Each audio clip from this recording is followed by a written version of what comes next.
Hello दोस्तों, स्वागत है आप सभी का गवर्नमेंट जॉब अड्डा 24/7 पर। कैसे हैं आप सभी लोग। तो एक बहुत इंपॉर्टेंट इन्फॉर्मेशन आप सभी के लिए लेकर आया हूं। एक भर्ती निकल कर आई है बिहार की तरफ से, बिहार बोर्ड की तरफ से। ये जो भर्ती है ये निकाली है बिहार टेक्निकल सर्विस कमीशन की तरफ से, और इसमें पोस्ट है कीट संग्रहकर्ता की। तो अगर आप 12th पास आउट है, 10+2 पास आउट है और साइंस स्ट्रीम से हैं तो आप इसके लिए एलिजिबल हैं। तो जान लेते हैं क्या एज क्राइटेरिया है, कितनी पोस्ट है और क्या सैलरी है, सब चीज को डिटेलिंग में। सबसे पहले ये फॉर्म आपको कहाँ मिलेगा, तो आपको इसकी ऑफिशियल वेबसाइट पर जाना है btsc.bihar.government.in पर। जैसे ही आप जाएंगे ये पेज आपके सामने खुलेगा और यहाँ पर बॉक्स में आपको दिख जाएगा advertisement for regular appointment to the post of कीट संग्रहकर्ता। तो यहाँ पर जैसे ही आप क्लिक करेंगे तो आपके सामने ये पेज खुलकर आएगा और यहाँ पर जो स्टार्टिंग डेट है 5 फरवरी से इसकी पोस्ट अप्लाई करना आप स्टार्ट कर सकते हैं। डॉक्यूमेंट्स में आप जैसे ही डाउनलोड करेंगे तो आपको इसका पूरा एप्लीकेशन डाउनलोड हो जाएगा पीडीएफ फॉर्म में, एंड यहीं से आप इसको अप्लाई भी कर सकते हैं। चलिए, तो इसको मैं डिटेलिंग में आपको पूरा एडवर्टाइजमेंट समझा देता हूं। तो ये बिहार तकनीकी सेवा आयोग की तरफ से विज्ञापन है, कीट संग्रहकर्ता की पोस्ट है, ठीक है। और इसका जो फॉर्म फिलिंग डेट स्टार्ट हो गया है वो है 5 फरवरी से, और लास्ट डेट आप देखेंगे 5 मार्च, यानी एक महीने का आपको यहाँ पर समय दिया गया है फॉर्म फिलिंग के लिए। वैकेंसी बताया मैंने, कीट संग्रहकर्ता की वैकेंसी आपको यहाँ पर देखने को मिलेगी। वेतनमान 1800 ग्रेड पे की जॉब है, 5200 से 20,200 यहाँ पर वेतन होने वाला है। और अगर मैं बात करता हूं यहाँ पर शैक्षिक योग्यता, तो आपका 10+2 पास होना जरूरी है और साइंस स्ट्रीम से। अगर आप केवल 10+2 यानी 12th पास आउट हैं और साइंस स्ट्रीम से हैं तो आप इस पोस्ट के लिए एलिजिबल होंगे। उसके बाद बात करते हैं पोस्ट की, कितनी पोस्ट यहाँ पर है। तो यहाँ पर टोटल जो पोस्ट आपको देखने को मिलेगी 35% महिलाओं के लिए 36 आरक्षण सहित यहाँ पर 18+6 5+2। तो कैटेगरी वाइज जैसे यूआर कैटेगरी के लिए इतना है, ईडब्ल्यूएस कैटेगरी के लिए 5-2 है ना। इस तरीके से आप टोटल देखेंगे 53-14 पोस्ट आपको देखने को मिलने वाली है। उसके बाद बात करते हैं हम लोग आगे, एज सबसे मेन फैक्टर होता है एज।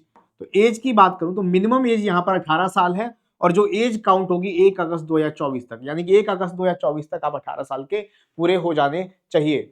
उसके बाद मैक्सिमम एज यहाँ पर यूआर कैटेगरी के लिए 37 साल है, अनारक्षित कैटेगरी के लिए, अनारक्षित कैटेगरी महिलाओं के लिए 40 साल है, ठीक है।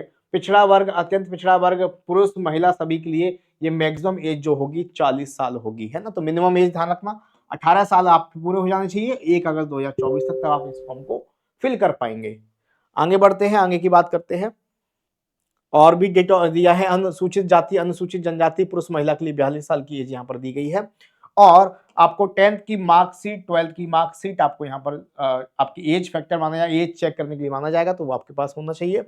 उसके अलावा बात करते हैं आगे, जैसे ही आगे इसको स्वाइप और करेंगे तो आपको, ठीक है, आगे बात करते हैं इसमें एग्जाम कैसे किस पैटर्न पर होगा उसके बारे में। हाँ, फीस की बात कर लेते हैं, फीस पहले दिया गया है इसमें।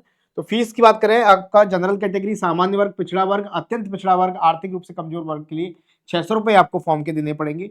अनुसूचित जाति अनुसूचित जनजाति SC ST के लिए, जो कि बिहार के स्थायी निवासी होंगे, 150 रुपए आपको देने होंगे। अगर आप ऑल ओवर इंडिया से हैं आप इस फॉर्म को फिल कर सकते हैं, लेकिन फिर आपको अनरिजर्व कैटेगरी में माना जाएगा, है ना। आप अगर आप मान लीजिए ST कैटेगरी से लेकिन बिहार से बाहर के हैं तो आपको अनरिजर्व कैटेगरी के हिसाब से ही यहाँ पर फीस देना पड़ेगा, उसी में कंसिडर किया जाएगा।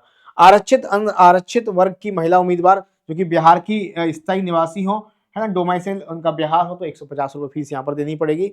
राज्य के बाहर के उम्मीदवार चाहे वो किसी भी वर्ग से क्यों ना हो, है ना, अनरिजर्व कैटेगरी के बराबर फीस देनी होगी, यानी कि 600 रुपए यहाँ पर फीस देनी होगी। यानी कि ये तो क्लियर है कि ऑल ओवर इंडिया में किसी भी राज्य से हो, क्योंकि आप सभी का डाउट होता है सर हम यूपी से हैं, सर हम राजस्थान से हैं, क्या इस फॉर्म को भर सकते हैं? बिल्कुल भर सकते हो, ठीक है। चलिए, ओके, उसके बाद बात करते हैं हम लोग, ऑनलाइन पेमेंट होगा, ऑनलाइन फॉर्म फिलिंग होगी। मैंने आपको वेबसाइट बता दिया है कहां से आपको फॉर्म फिल करना है, स्टार्टिंग में ही अप्लाई कैसे करना है। चयन की प्रक्रिया जो है आपकी कीट संग्रहकर्ता के पदों पर नियुक्ति इंटरमीडिएट विज्ञान स्तरीय प्रयोक्ता परीक्षा के आधार पर होगी, मतलब 12th पास आउट, 12th में जो आपका सिलेबस है उसके आधार पर होगी। सिलेबस कैसे होगा मैं आपको बता देता हूं यहाँ पर। तो पाठ्यक्रम जो आपका होगा, बिहार विद्यालय परीक्षा समिति द्वारा निर्धारित इंटरमीडिएट साइंस स्ट्रीम पाठ्यक्रम के आधार पर प्रश्न पूछे जाएंगे। टोटल नंबर ऑफ क्वेश्चंस होंगे 100 क्वेश्चंस होंगे। हर एक प्रश्न आपका एमसीक्यूज बेस होगा, हर और जो एग्जाम होगा 2 घंटे की आपको अवधि होगी और 100 नंबर का, यानी हर एक क्वेश्चन आपका 1 नंबर का होगा। 2 घंटे का पेपर होगा, एमसीक्यूज क्वेश्चन होंगे और 1/4 की नेगेटिव मार्किंग भी होगी, यानी कि अगर आपका कोई क्वेश्चन गलत होता है तो आपको 0.25 मार्क्स आपके कट भी जाएंगे, है ना, नेगेटिव मार्किंग होगी। बाकी बात करते हैं आगे की।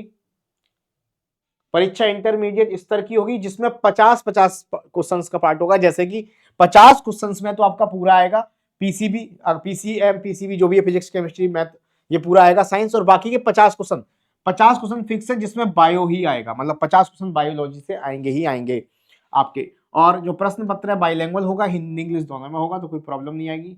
ऑनलाइन टेस्ट होगा, कंप्यूटर बेस्ड टेस्ट होगा आपका। और क्योंकि परीक्षा जो है एक से अधिक ज्यादा पालियों में होगी, तो इसमें जो फाइनल मेरिट रिजल्ट बनता है वो नॉर्मलाइजेशन बेस पर बनने वाला है। नेगेटिव मार्क मैंने आपको बता दिया, सही होने पर 1 नंबर मिलेगा, गलत होने पर 0.25 काट दिया जाएगा, ठीक है। आगे नॉर्मलाइजेशन होगा, ये मैंने आपको बता ही दिया। ओके, तो बाकी मैंने बताया 10th की मार्कशीट, 12th की मार्कशीट, आपकी जो डॉक्यूमेंट्स हैं ये आपके पास चाहिए। अगर आप जाति प्रमाण पत्र आपके लिए, है ना, क्रीमी लेयर सहित सारी चीजें आपको, स्थायी निवास प्रमाण पत्र, है ना, अगर आप बिहार राज्य के स्वतंत्रता सेनानी के पोता पोती नाती नातनी हैं तो इसका प्रमाण पत्र आप दे सकते हैं, दिव्यांग प्रमाण पत्र, तो ये सारे डॉक्यूमेंट्स आपके पास होने चाहिए, तो इनको आप रेडी करा लीजिएगा, ठीक है। बाकी मेल आईडी वगैरह आपकी एक पर्टिकुलर होनी चाहिए, जिस पर कोई भी आपका नोटिफिकेशन आता है, कोई भी अपडेट आता है, तो आपकी मेल आईडी पर और मोबाइल नंबर आपका फिक्स होगा, उस पर आ जाएगा, ठीक है, तो वो होना चाहिए। फोटो वगैरह सारी चीजें आपको जो भी फॉर्म फिलिंग में चाहिए होती है वो होनी चाहिए, ठीक है।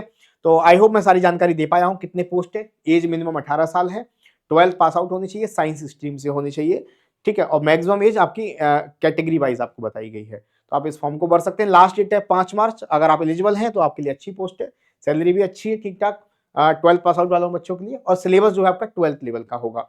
100 क्वेश्चन होंगे, 50 क्वेश्चन बायोलॉजी के फिक्स है, 50 क्वेश्चन बाकी अदर मैथ, साइंस, इस सब के आने वाले हैं, ठीक है। तो चलिए, कोई और डाउट है तो मुझे कमेंट में बताइए, मैं आपके सारे डाउट्स दूर करने वाला हूं।